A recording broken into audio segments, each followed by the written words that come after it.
নমস্কার, অ্যাস্ট্রোচেক চ্যানেলে আসার জন্য সকলকে অসংখ্য ধন্যবাদ। 21 জানুয়ারি মঙ্গল বক্র গতিতে কর্কট রাশিকে অতিক্রম করে মিথুন রাশিতে সঞ্চার করবে।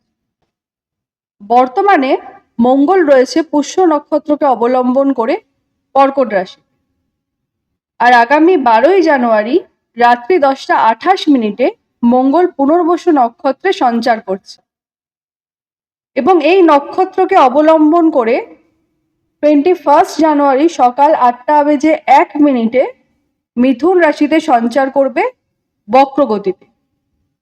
এই যে পুনর্বসু নক্ষত্রে মঙ্গল থাকছে 24 ফেব্রুয়ারি পর্যন্ত, আর 24 ফেব্রুয়ারি ভোরবেলা 5:16 মঙ্গল তার গতি পরিবর্তন করে মার্গী গতিতে ফিরবে। এরপর মঙ্গল ফরওয়ার্ড মোশনে কিন্তু চলে আসবে কর্কট রাশিতেই, আর সেটা 3 এপ্রিল।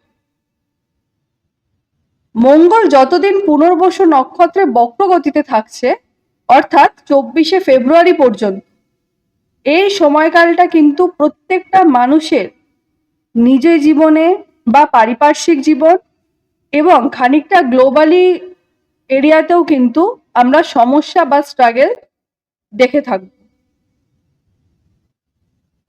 4 তারিখের পরবর্তী সময়কাল থেকে মঙ্গল এবং আরো বিভিন্ন গ্রহের অর্থাৎ শনি, রাহু এবং বুধ একত্রিতভাবে কিন্তু বেশ খানিকটা নেগেটিভ প্রভাব দেবে আমাদের গ্লোবাল স্তরে এবং ব্যক্তিগতভাবে। পজিটিভ এফেক্টও থাকছে, কিন্তু বিস্তরভাবে নেগেটিভ প্রভাবটাই কিন্তু বেশি মাত্রায় দিয়ে থাকবে মঙ্গল। 28শে ডিসেম্বর 2024 মঙ্গল যখন কন্যা রাশির নবাংশে গোচর করছে, তখন থেকেই কিন্তু স্বল্প বিস্তর সমস্যা শুরু হয়ে গেছে। সাধারণভাবে পুনর্বসু নক্ষত্রে যে কোনো গ্রহই খারাপ ফলাফল কিন্তু দেয় না, যথেষ্ট শুভ থাকে। কিন্তু এক্ষেত্রে আমরা মঙ্গলের পুনর্বসু নক্ষত্রে থাকা বিপরীতমুখী একটা এফেক্ট কিন্তু দেখতে পারবো।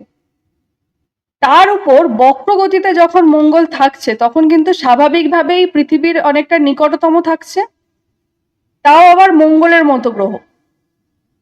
মঙ্গল মানেই আমরা জানি স্পিড, অ্যাকশন বা এনার্জি বা খানিকটা ফাইটের কিন্তু কারক। এবার 21 জানুয়ারি সকাল 8:01 মঙ্গল যখন মিথুনে প্রবেশ করছে, তার মানে সম্পূর্ণ অসম্পূর্ণ যত রকম কাজ রয়েছে তা কিন্তু এবারে মঙ্গল তীব্র গতিতে করবে। কারণ মিথুন রাশিরও বৈশিষ্ট্য যদি আমরা দেখি, তার মধ্যেও কিন্তু চেঞ্জেস করার একটা প্রবণতা লক্ষ্য করা যায়। অর্থাৎ মিথুন রাশির মানুষেরা কিন্তু একঘেয়েমি জীবনটাকে খুব একটা বেশি পছন্দ করে না।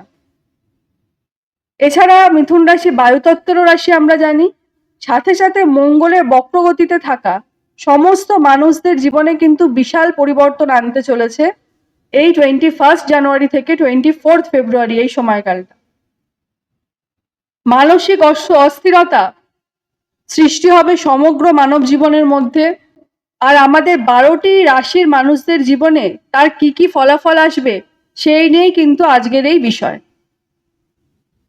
এই মঙ্গল যখন বক্রগতিতে থেকে দৃষ্টি রাখছে তৃতীয় কন্যা রাশিতে এবং সপ্তম দৃষ্টি রাখছে আপনাদের ধনু রাশিতে, আর অষ্টম দৃষ্টি রাখছে মকর রাশিতে, এর উপর ভিত্তি করে আজকে আমাদের এই 12টা রাশি ঠিক কি কি ফলাফল পাবে মঙ্গলের সঞ্চারের উপর, তা নিয়ে আজকে আমাদের এই আলোচনাটি।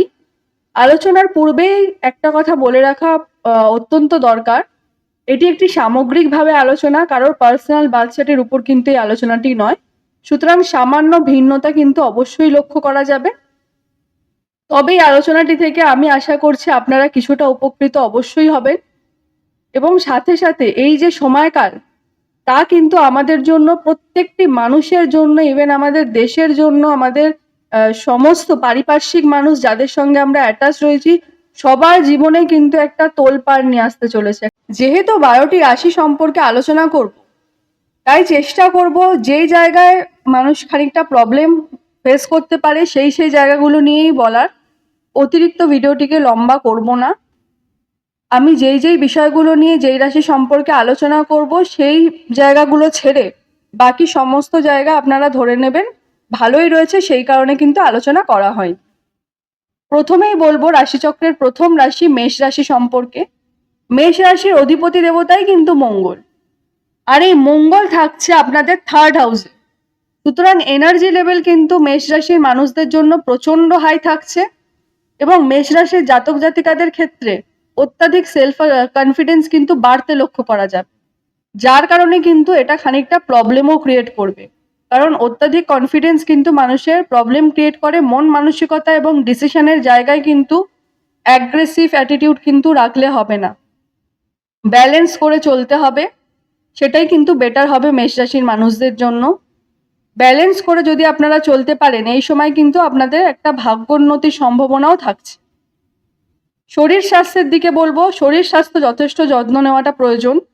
শারীরিক দুর্বলতার পাশাপাশি কিন্তু রক্তক্ষরণ এবং খানিকটা রক্তপাতের সংকটও কিন্তু দেখা যাবে, সুতরাং সেই দিকে যথেষ্ট সতর্কতা প্রয়োজন।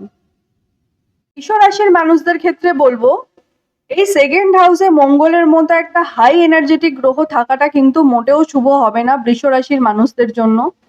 আপনাদের জন্য সময়টা অত্যন্ত কঠিন এবং চ্যালেঞ্জের সম্মুখীন হতে দেখা যাবে। মাউথ রিলেটেড কোনো পোর্শনে আপনাদের যথেষ্ট সচেতন থাকতে হবে।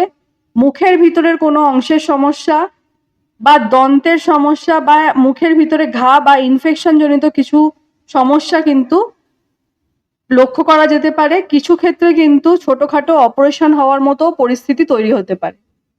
সম্পর্কের জায়গায় খুব একটা জেদি মনোভাব কিন্তু রাখলে হবে না বৃষ রাশির মানুষদের।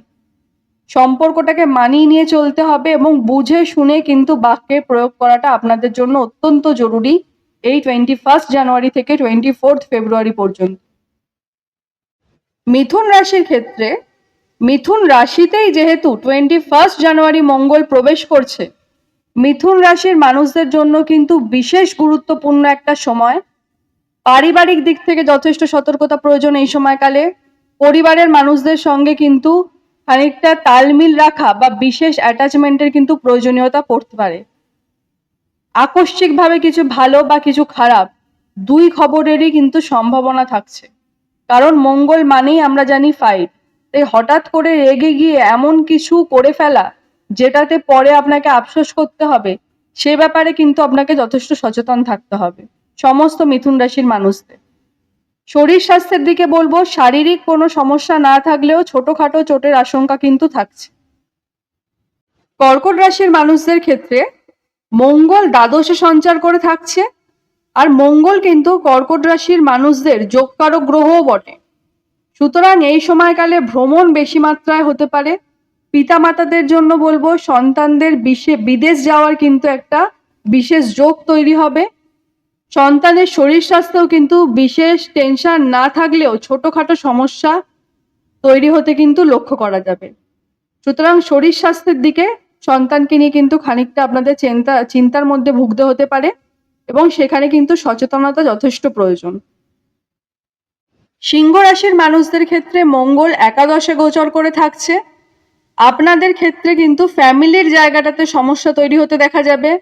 হাইপার টেনশন বা উদ্বেগ এই সমস্ত কিন্তু বেশি করলে আপনাদের ক্ষেত্রে কিন্তু প্রবলেম তৈরি হতে পারে। কুবাক্য প্রয়োগ করা থেকে বিরত থাকতে হবে, তা না হলে কিন্তু পরিবারের মধ্যে একটা অশান্তির সৃষ্টি হতে পারে এই সময়কালে। এই সময়কালে আপনাদের মাতৃতুল্য মানুষদের বিশেষভাবে কিন্তু যত্ন নিতে হবে, নইলে স্বাস্থ্যহানির একটা আশঙ্কা থেকে যাচ্ছে আপনাদের মায়ের বা মাতৃতুল্য কোনো ব্যক্তির। এছাড়া 11th হাউসে মঙ্গল কিন্তু বিশেষ চাহিদাও পূরণ করে থাকে। সুতরাং সেদিক থেকে যদি দেখা যায় গৃহের ক্রয় বা নির্মাণের যোগও কিন্তু তৈরি হতে পারে। এই দিকটা আপনাদের পজিটিভ থাকছে। কন্যা রাশির 10th হাউসে সঞ্চার করে থাকছে বক্রগতির মঙ্গল। আপনাদের ক্ষেত্রে কেরিয়ার বা কর্মের জায়গায় খানিকটা অসন্তুষ্টি বা কর্মের জায়গা চলে যাওয়া বা কর্মহীন হয়ে যাওয়ার মতো একটা প্রবণতা কিন্তু এই 21 জানুয়ারি থেকে 24 ফেব্রুয়ারির মধ্যে তৈরি হতে পারে। কিন্তু যেহেতু মঙ্গলকে আমরা ভূমিপুত্র বলা হয়ে থাকে, তাই যারা ভূমি জমি বা ল্যান্ড রিলেটেড কোনো ওয়ার্ক করে থাকেন বা রিয়েল এস্টেটের কাজের সঙ্গে যুক্ত রয়েছেন, তাদের ক্ষেত্রে কিন্তু এই সময় বিশেষভাবে সাফল্য পরিলক্ষিত হতে পারে। স্বাস্থ্যের দিকে আপনাদের সেরকম কোনো চিন্তার কারণ নেই, মোটামুটি ভাবে স্বাস্থ্য ভালোই থাকছে। তুলা রাশির সাপেক্ষে নবমে থাকছে বক্রগতির মঙ্গল, আর এই নবমে মঙ্গল কিন্তু বিশেষভাবে ইনভেস্টমেন্ট করিয়ে থাকে। সুতরাং বিশেষ কিছু ক্ষেত্রে কিন্তু ইনভেস্টমেন্টও আপনাদের হতে পারে, ভ্রমণের মানসিকতা বৃদ্ধি পাবে, ভাগ্যের পরিবর্তন তো থাকছেই, সাথে সাথে মানসিক অস্থিরতা বা ইরিটেশনটাও কিন্তু থাকবে আপনাদের। নবম স্থানকে জ্যোতিষের ভাষায় ভাগ্যস্থান বলা হয়ে থাকে। সুতরাং ভাগ্যের আকস্মিক উন্নতি বা সাফল্য কিন্তু থাকবে আপনাদের। খানিকটা পরিবারের দিক থেকে আপনাদের সচেতন থাকতে হবে। অ্যাগ্রেসিভ মেন্টালিটি কিন্তু আপনাদের ক্ষতি করতে পারে। যারা বিজনেসের সঙ্গে জড়িয়ে রয়েছেন তাদের ক্ষেত্রে বলবো ইনভেস্টমেন্ট রং হওয়ার একটা চান্সেস থাকতে পারে, সেদিকে সচেতন হয়ে ইনভেস্টমেন্ট করতে হবে। শরীর স্বাস্থ্যের দিকে কিন্তু খুব একটা খারাপ যাবে না, শরীর স্বাস্থ্য যথেষ্ট ভালো থাকবে, সেই দিকে কোনো চিন্তা নেই। বৃশ্চিক রাশির মানুষদের ক্ষেত্রে মঙ্গল থাকছে অষ্টম, আর এই অষ্টমে মঙ্গল কিন্তু আপনাদের 21 জানুয়ারি থেকে 24 ফেব্রুয়ারি পর্যন্ত অত্যন্ত স্ট্রাগল করিয়ে থাকবে। এক কথায় বলা যেতে পারে এই সময়টা কিন্তু আপনাদের জন্য কঠিন আসতে চলেছে। এই সময়কালে বিভিন্ন ঝুট ঝামেলা বা অশান্তির মধ্যে জড়িয়ে পড়ার একটা প্রবণতা থেকে যাবে। পৈতৃক সম্পত্তির থেকে কিন্তু টানাপোড়ান বা বিচলতা খানিকটা থাকছে।